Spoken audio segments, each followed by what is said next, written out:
What's up YouTube, SaiyanZ3 here to give you guys another video, another character analysis. Now, if you guys haven't watched my Vegeta vid, I'm going to repeat it here.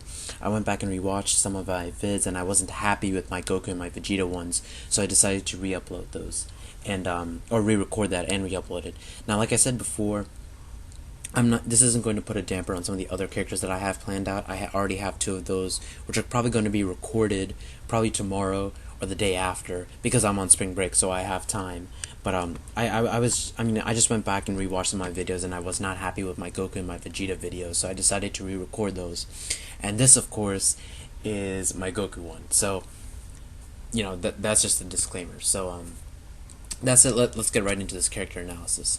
Son Goku is my favorite character of all time. He's my favorite character of all time in anything. And the purpose of this video is for the audience or the viewer to get a clear understanding of the character.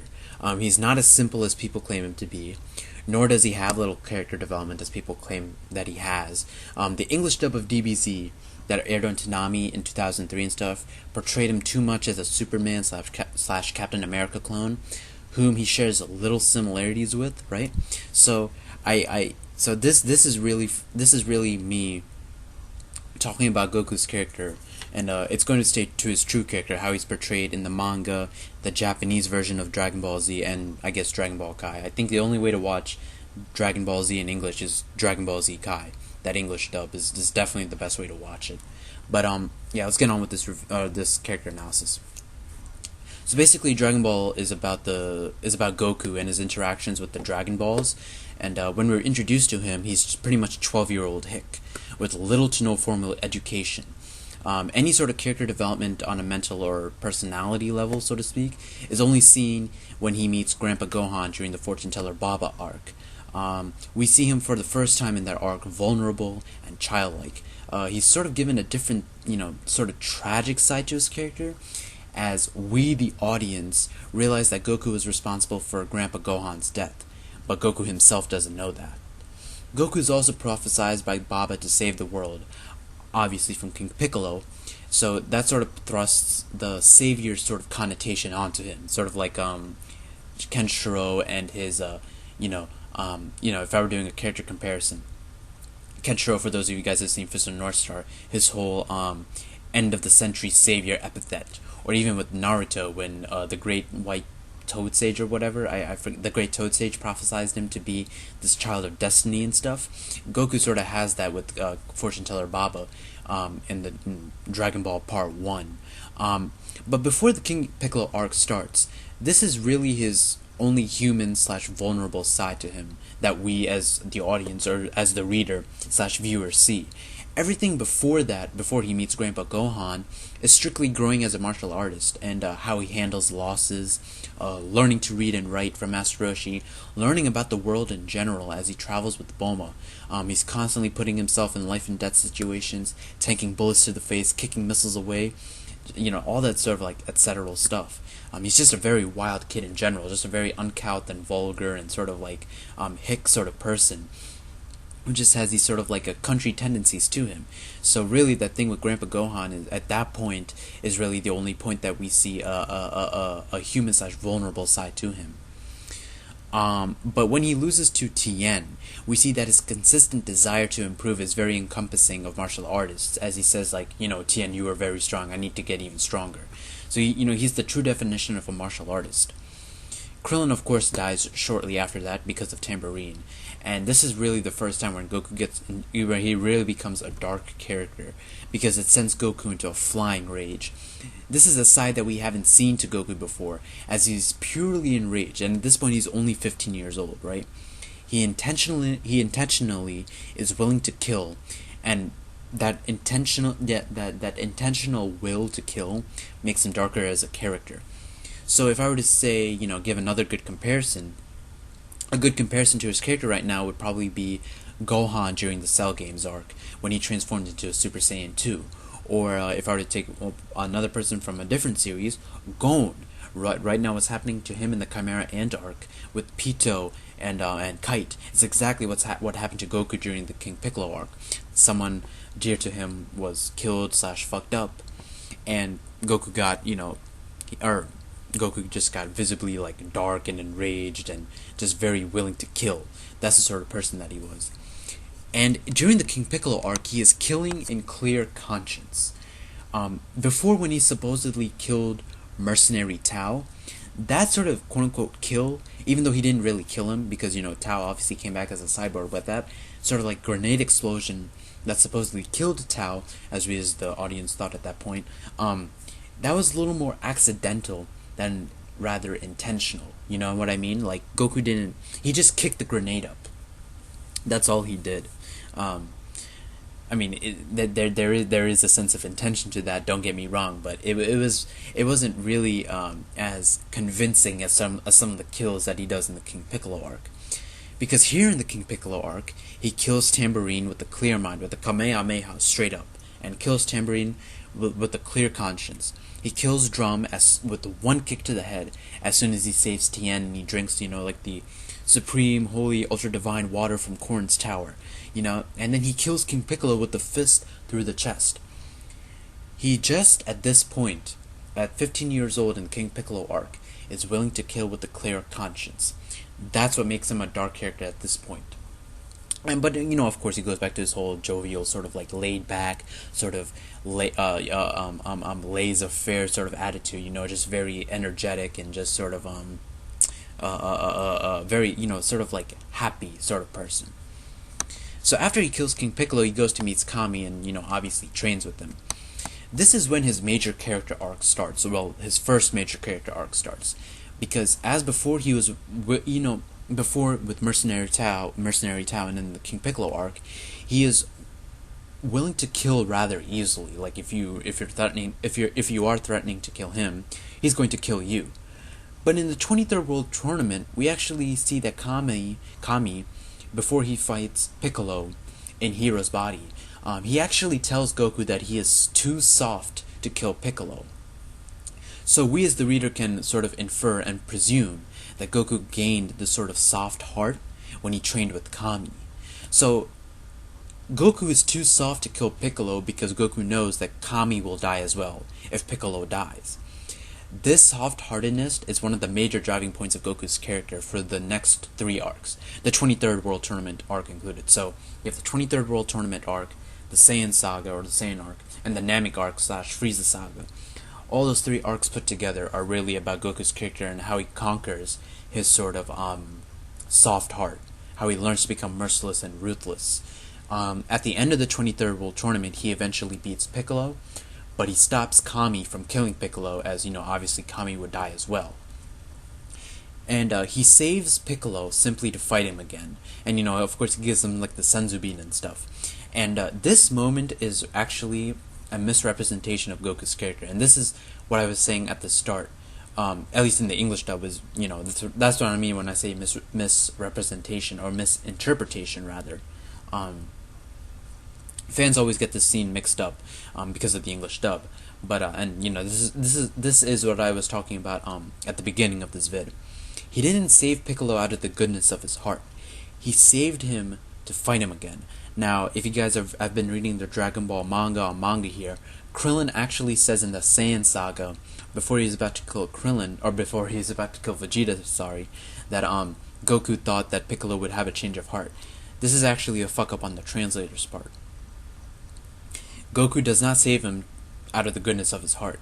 He saves him so that he could fight him again, purely out of a need to fight him again. That's why he saves Piccolo. And so yeah, I just wanted to clear that situation up for you guys. But and you can see that in Dragon Ball Z Kai in the manga, and in the Japanese version of Dragon Ball Z. So that's that situation. But at the end of the 23rd World Tournament, we actually see at the end of the 23rd World Tournament, we actually see how he treats the whole concept of God and divinity, as he doesn't want to be God. And I say God. It's not exactly guardian of the earth as the dub would have you believe. Kami actually means like legit God. Like that is what Kami was portrayed to be. And Kami wants Goku to be God, but Goku doesn't care about that sort of stuff because that's just his character. So yeah, that's pretty much his character development in Dragon Ball Part 1. Dragon Ball Z starts Goku is revealed to be an alien, namely a Saiyan, who was sent to Earth to destroy its inhabitants and make it usable so that Saiyans could sell it for a high price. He also has an older brother named Raditz, and at that point when Raditz reveals all of that shit to Goku at the Kami house at Master Roshi's place, Goku is pretty much mind-fucked at that point. This is really where the second major starting point of his character arc. Well, this is where his second character arc starts, because now, and this character arc will continue into the Namek arc / the Frieza saga, because now not only is it about his soft-heartedness, it's about his Saiyan heritage, and Goku's character at this point is the culmination of Goku's character at this point is about him trying to conquer his soft heart, or trying to become more merciless and ruthless, and about him accepting his Saiyan heritage. And I'll talk about that Saiyan heritage, obviously later. But he teams up with Piccolo to save his son. Drastic measures call for drastic. What is it? Drastic measures call for drastic times or something. But I don't want to hear a word about how he is a bad dad. He teams up with his enemy to save his son. Shut the fuck up! I already made a vid for that, so you guys can go check that out. Sorry, it's like 4:24 in the morning here, and I'm like fucking up with my words. But yeah.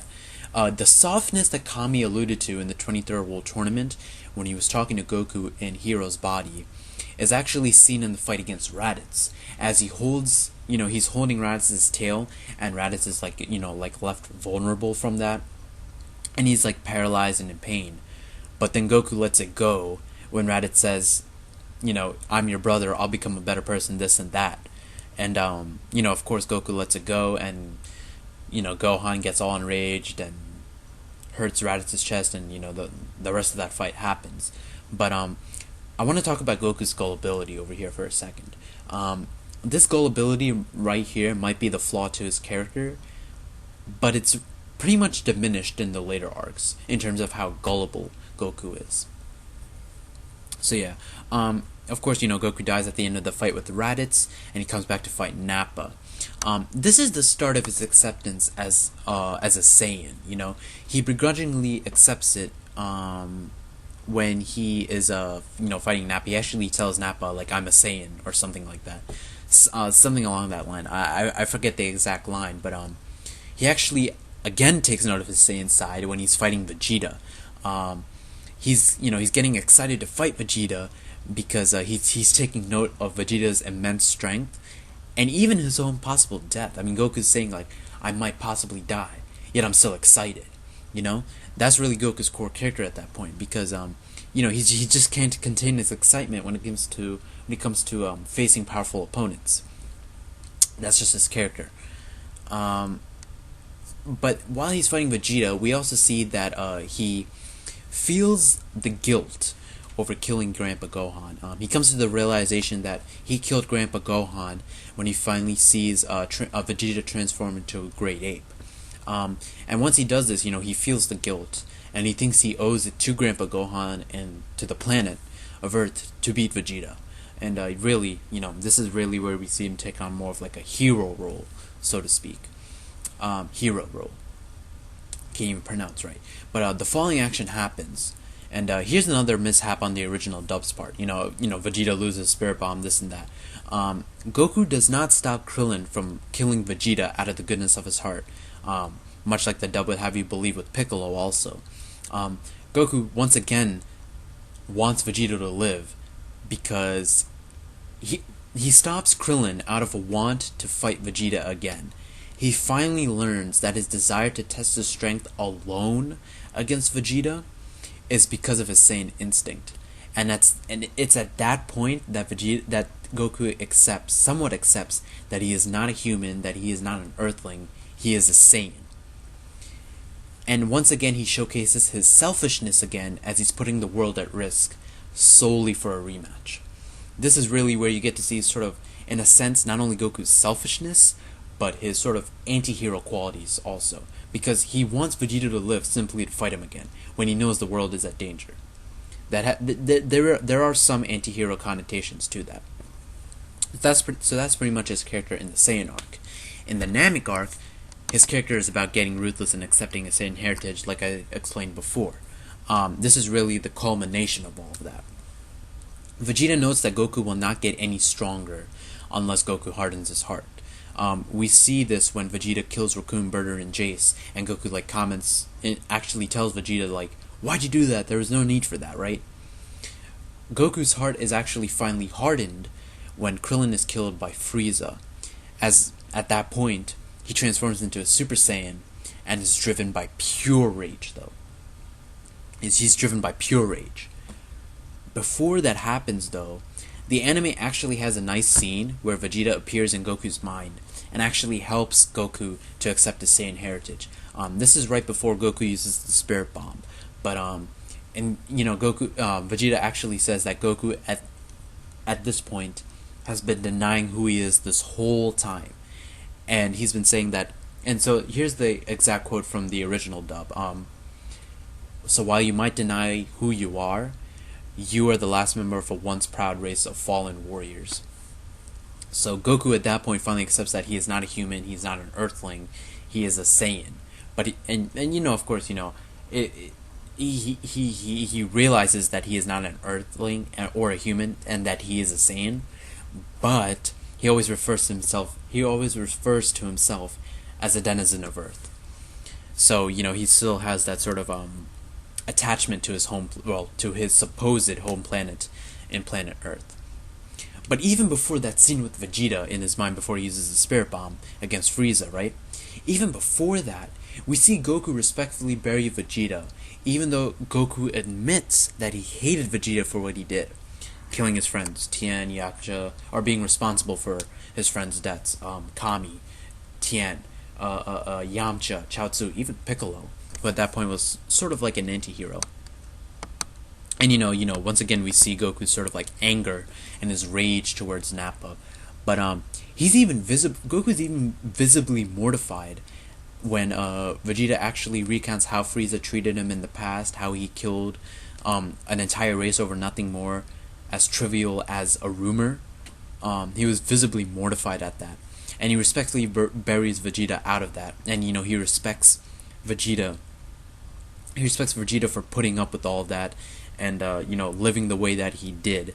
And he realizes that he didn't hate Vegeta for what he did to the planet and to his race. Vegeta hated Frieza because Frieza stole his dignity, and Goku realizes that. And once he realizes that, he actually admits that he finally respects Vegeta, and he asks Vegeta to, in spirit, to lend him some sort of like Saiyan pride, so to speak. Sorry, I just lost. Okay. But once he does that, and once the burial is over, Goku resolves to beat Frieza for all the people that he's killed, all the Namekians that he's killed, and all the Saiyans that he's killed. And here we see that Goku's actually fighting for someone other than himself when he says this. Because all this time Goku has pretty much been fighting for himself, and this is really the first time where he's been fighting for someone other than himself. Once Goku transforms into a Super Saiyan, he actually has a speech against Frieza, which cements his acceptance of his Saiyan heritage once again. The English dub, messes the speech up though, because they have Goku saying that he is the hope of the universe, the light in the darkness. Essentially, they're trying to portray Goku as Space Jesus, which isn't Goku's character at all. And during the speech, Goku actually says that, he's actually somewhat condescending towards Frieza, saying that, Frieza can destroy entire planets, but it seems like he can't even destroy a single person, with that person obviously being Goku. And he also says that, I am the Super Saiyan son Goku. So he convincingly, adamantly says that I am a Saiyan, I am Goku, the Super Saiyan. So he finally wholeheartedly accepts the Saiyan heritage, and that's the culmination of that entire character arc of how he denied it against Raditz to finally accepting it against Frieza. And you can see sort of like the journey of how he accepts that through those two arcs. What's great about Goku as a Super Saiyan though at this point though is that even though he is completely driven by rage for not only what he did to Krillin but to I guess the Saiyans, the Nameks, Vegeta, and even Piccolo, or Vegeta and I I meant to say Piccolo and even Vegeta, but even though he's completely driven by rage because of that, he isn't completely overtaken by hate. And he actually notes this because when he's fighting Frieza, and this is a manga quote, I want to say the chapter was 327, something like that, or no, it was 319 or 320, I forget the chapter, but he actually tells Frieza that he isn't completely overtaken by hate. It's the same reason why the Saiyan race was destroyed, because of their lack of hearts and souls. And Goku actually has one because of his time on Earth. And that's how that's how Goku differs from the typical Saiyan. He actually has a heart and he actually has a soul. And he's actually somewhat pure-hearted, which is why he can ride, like the flying Nimbus and stuff. So, that's what's beautiful about his Super Saiyan transformation, because even though the Super Saiyan transformation is meant to be a person, specifically a Saiyan, completely overtaken by hate, Goku's not like that. He's driven by rage, but he's not completely overtaken by hate. Goku's selfishness once again shows, though, as he allows Frieza to go 100% to fight him. He wants to fulfill a selfish desire to fight strong people. I mean, and we see this throughout the rest of the series, but he actually tells King Kai that I'm going to allow Frieza to go 100%, so that I can fight him. And Goku even knows that he probably won't even get a chance to do that again. But Goku, like I said before, Goku is actually somewhat condescending during the fight, as he kind of belittles Frieza and his unimpressive sort of power compared to Goku's own power as a Super Saiyan. That's a side to Goku that we haven't seen before, as he constantly comments on Frieza's lack of skill, or his pathetic power, so to speak. I mean, one example, if I were to give you one, is when Frieza throws a Destructo Disc, and he can't seem to find Goku, and Goku's just over there kneeling with one arm rested over his knee, and he tells Frieza that if you want to fight me that bad, learn to get better moves. And it was some comment like that. And comments like that are peppered throughout the fight, where you really see Goku being a little more condescending towards Frieza, and he's essentially kind of like shit talking a little bit, but it's meant to be more condescending than shit talking, if that makes sense. Which I don't know. I don't expect people to get that, but yeah, but Goku's actually somewhat condescending during that fight, and it's funny that when he realizes that Frieza is tiring himself out because of the constant power output and energy that he's outputting, Goku actually realizes that there's no point to this fight anymore. He doesn't need to kill Frieza. As when he tries to leave the first time, he says that he's satisfied. He's satisfied that he, a Saiyan, hurt Frieza's pride and proved himself to be superior to him. And now he can finally leave, knowing that there's no point to this fight. Frieza can go somewhere else and live with that shame for the rest of his life. And so Goku, of course, leaves satisfied within his own heart that he quote unquote beat Frieza, even though he didn't actually go ahead and kill him. Then of course Frieza is enraged at this, throws a Destructo Disc towards Goku and cuts Goku's cheek. Goku at this point gets enraged again, because Frieza tried to sneak attack him, and he was actually like, I tried to let you live and you just blew your chance. So once again he gets bloodthirsty and ruthless. And like I said, that's really when the condescending nature even more comes out, because you really see, Goku's comments towards Frieza saying that, your Destructo Disc / Kenzan is just a pathetic attempt. I can't even talk. It's just a pathetic attempt to kill me. So Goku at that point is just a very dark character, and it's interesting because before Frieza is cut by his own Destructo Disc, Goku actually tries to save him, because he actually tells Frieza to stay down. You're gonna get cut. Stay down. You're gonna get cut by that. Frieza doesn't listen. Looks back. Gets cut in half. After Frieza is cut down, Goku looks on and accepts it somewhat convincingly, as he looks on with like a very stern face, and he actually tells Frieza that he should just die with the planet that he tried to destroy, and that, you know, Frieza reaps what he sows. Frieza then begs for Goku to help him, and Goku begrudgingly and with great amounts of resistance gives in and gives Frieza energy so that Frieza can save himself. Frieza then, you know, shit talks Goku, and then Goku pretty much then says, it doesn't matter, I'll find a way to survive, this and that. And then he leaves to take Frieza's ship, or to find some way off the planet. And before he can leave for good, Frieza then once again, for the second time, tries to backstab him. Once Goku sees this, he replies in a rage, says, "You fool!" and blasts and presumably kills him. And this is really where the anime and the manga portray the aftermath differently. Both mediums have Goku's hand shaking after he quote-unquote fake kills Frieza. So it shows Goku's hand shaking and then clenching in cold hard truth, like, yeah, I killed Frieza, like, this is what happened. But what's different about that scene in the anime and the manga is the close-up on the face. In the anime, Goku looks adamantly at the hole that he created where Frieza used to lay, right? Or where Frieza is now resting before he turns and makes his way towards Frieza's ship, right? That's in the anime. But in the manga, there's a pained look on his face after he does the deed, indicating that he was hurt, that he had to do it. This point right here, when he quote-unquote kills Frieza, is actually a turning point for Goku's entire character, as this helps Goku push Gohan to kill Cell, and it actually helps himself become very sort of like stern when he kills Yakan and when he kills Boo.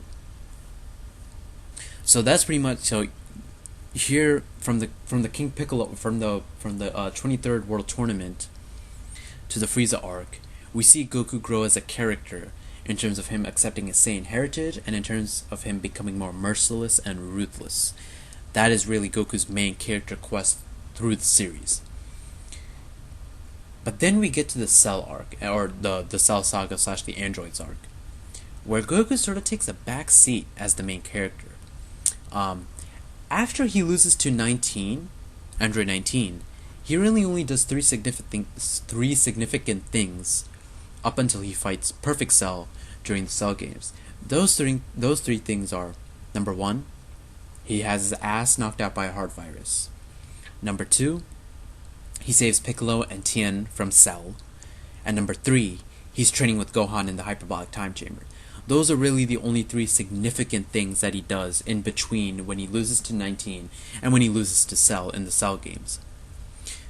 But before all that, though, we actually see another selfish side to him. Because, you know, Trunks comes, kills Frieza, tells Goku about the androids and stuff.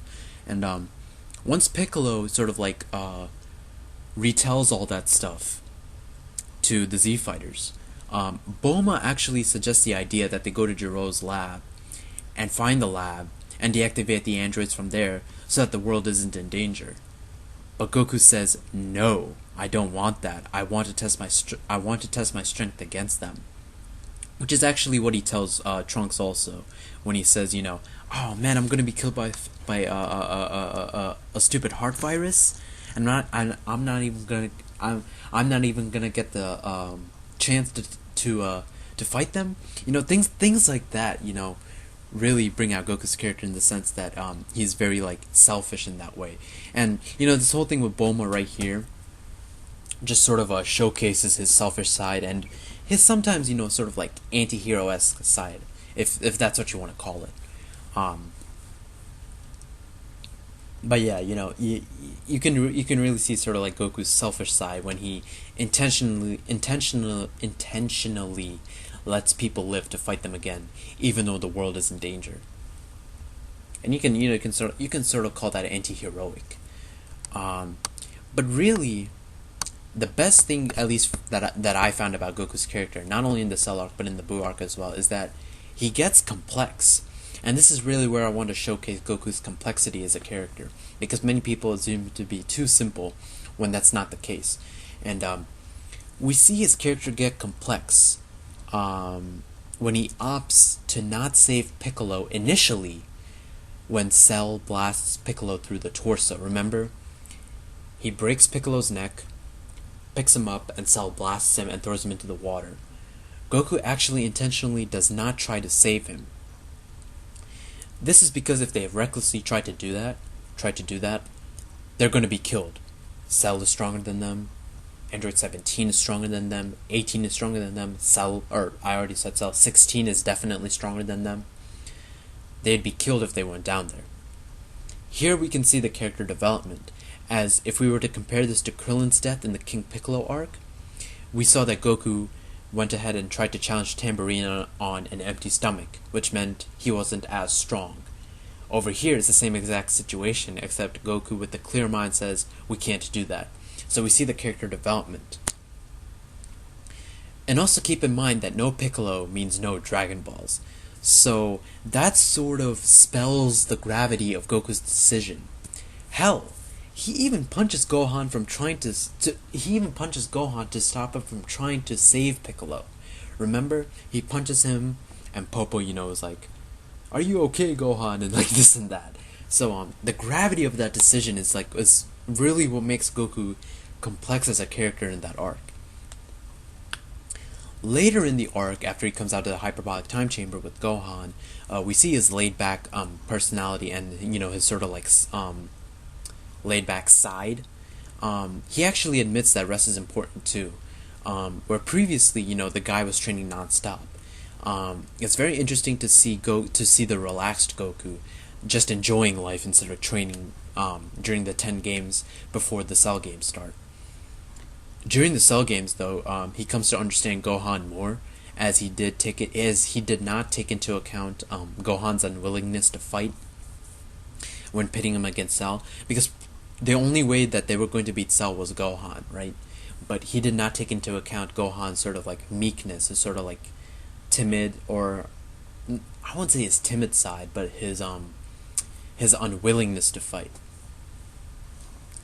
Here we see him grow as a dad as he finally understands his son a little better, and this growth as a father actually shows when he pushes Gohan to get mad to try to stop Babidi and Buu right before he fights Majin Vegeta in the Majin Buu arc. But yeah, that's pretty much his character during the Cell arc or the Androids arc. He gets complex because of that one thing with Piccolo. And, he punches Gohan, to sort of cement that decision. And then, we also see his selfishness because of how he denies Bulma's decision. And I guess a sort of anti-heroic sort of side to him, as he denies Bulma's decision to deactivate the androids. And then we see him grow as a dad also during those 10 games before the Cell arc. And during the Cell games when he finally understands Gohan's character. And, what else? I don't want to hear anything about Goku being a bad dad. And you guys need to watch my vid. You guys need to watch the 10 games before the Cell games start to see that he is not a bad father. So yeah, but finally in the Majin Buu arc, Goku's character complexity still grows. Goku at this point, or Goku when he fights Majin Vegeta, was willing to kill the Supreme Kai to settle his fight with Vegeta, realizing how important that rematch was. Goku wanted it too, right? Remember, why did Goku let Vegeta live? Why did Goku let Vegeta live in the Saiyan arc? He let him live because he wanted a rematch with his own strength. However, Goku is not so selfish that he will let innocent people get killed because, of his decision. So that's why he asks Babidi to transport them to a place where no people or animals are, so that, no one would interfere in their fight. If Supreme Kai also didn't get out of the way, that meant more people would die. Majin Vegeta would probably blasted the other two sides of the world tournament. So Goku at that point was willing to raise an arm against the overseer of the universe for his rematch against Vegeta, for selfish reasons and for altruistic reasons also. During the Majin Buu arc, we also see his belief and faith in future generations, as he intentionally did not beat Fat Buu as a Super Saiyan 3 so that Goten and Trunks could get a shot. His reasoning for why he did that was that he wouldn't be around to help the planet out all the time. Remember, Goku was still dead at that point. He still had the halo above him. He was only allowed to come back for a day. He wasn't allowed to go back to the mortal plane whenever. And actually, like the whole 1 day thing is what allowed Grandpa Gohan back in the Fortune Teller Baba arc in Dragon Ball. That's actually what allowed him to come back also.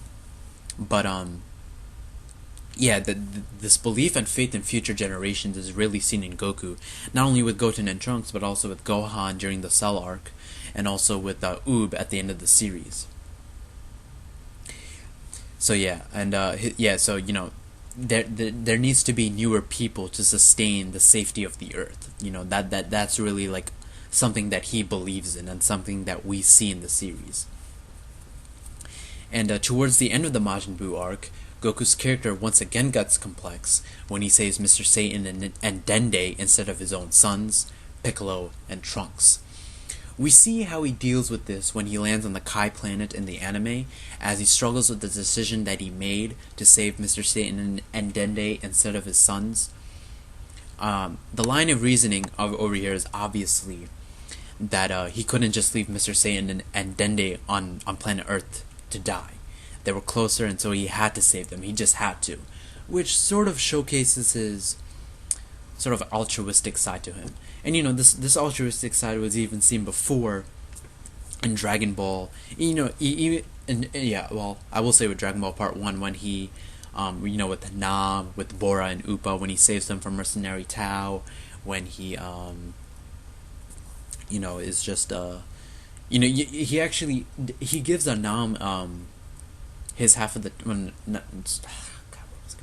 he actually helps Nam with his village, if I remember correctly, also. So, and that altruism was also seen when he fights Frieza, when he says he's going to beat him for all the Saiyans and Nameks that he's killed, Saiyans and Namekians that he's killed. So very interesting, Goku's altruism, also with his selfishness. Very, very interesting dynamic to his character. But once he lands on the Kai planet, he actually opts to fight Kid Buu alone, and we actually see that Goku is sort of like a little selfish over here, because previously he was willing to fuse to fight Buu, but after he does that, once he gets the opportunity to fuse with Vegeta again to fight Kid Buu, he actually says that, no, that's not how we do things, I want to fight Goku, or I want to fight Buu alone with my own strength. And so he refuses the Potara, and we really see like his Saiyan side come out, because Vegeta even comments, saying that, that's right, Kakarot, spoken like a true Saiyan, and then, Vegeta crushes the Potara. Very interesting that, for a life or death battle with the fate of the universe at stake, Goku would be that individualistic and opt to fight alone. When he kills Buu, though, it's interesting to see that Goku can come to a sort of understanding with Buu, taking note of Buu's immense strength. He wants Buu to be reborn so that they could have a rematch, and it's just very interesting to see that Goku forms that relationship with Buu, and is even somewhat sort of sympathetic towards killing him when he said, here, actually pull it up. It's the volume. Let me see if I can find it.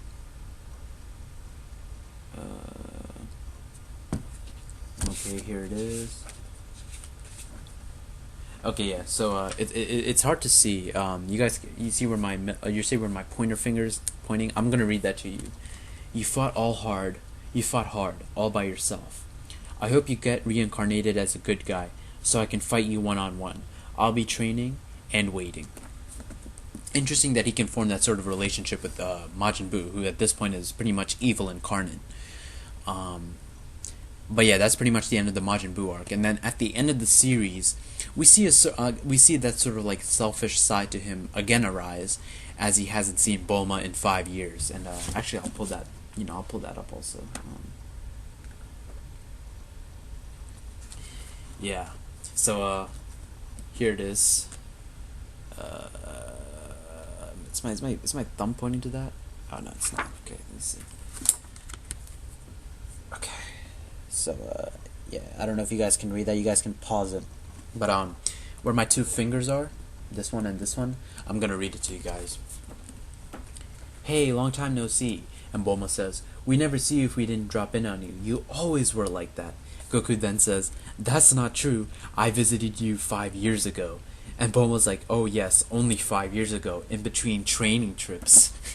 So, you know, Goku is like sort of selfish in the sense that he doesn't visit his friends a lot and his family a lot just for, you know, like training purposes. But he also, you know, that selfish side once again arises at the end of the series when he leaves with Oop to train him. But I'll have to show it once again. He does promise his family that he will visit them again.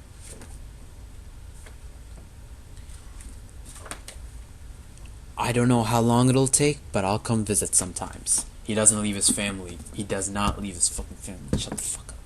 But yeah, I mean that selfish side just comes up with him again because he wants that rematch with Oob and Boo, and that's sort of a selfish, and you know that's obviously the end of the series. But in Battle of Gods, we once again see this. We see his selfish side again, as he doesn't go to Bulma's birthday party. He intentionally does not help the Z fighters when they're fighting Beerus, and he intentionally does not help them so as to see how he doesn't help them because he wants to see how Beerus fights, and he wants to see how well Beerus fights, and so you know those are two instances of his selfish side, and then also during the movie. We also see how he handles the concept of being a god when he fights Beerus as a Super Saiyan god, and you know that whole thing about God and divinity and stuff is actually a throwback to his conversation with Kami during / at the end of the 23rd World Tournament. So very nice movie, and yeah, I think that's all I have to say about Goku's character. My favorite character of all time, and in my opinion, one of the best characters ever in anime and manga. Certainly one of the best shonen main characters ever. If I had to pick my holy quartet for best shonen main characters, it would be, in no particular order, Kenshiro, Kenshin, Gintoki Sakata, and Son Goku. Those are my four. Those, in my opinion, are the four best shonen main characters that I've seen. And probably Great Teacher Onizuka. Onizuka also is probably up there. So that might be what do you call that? A pentet or something? I don't know. But yeah, definitely one of the best shonen main characters that I've seen. And he certainly influenced the modern shonen hero archetype.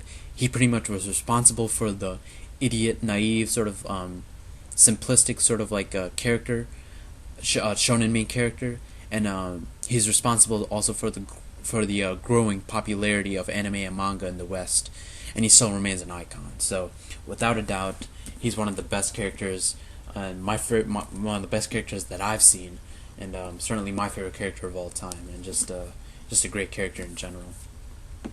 But yeah, I mean that's it for my Goku character analysis. Like I said, it's a re-upload.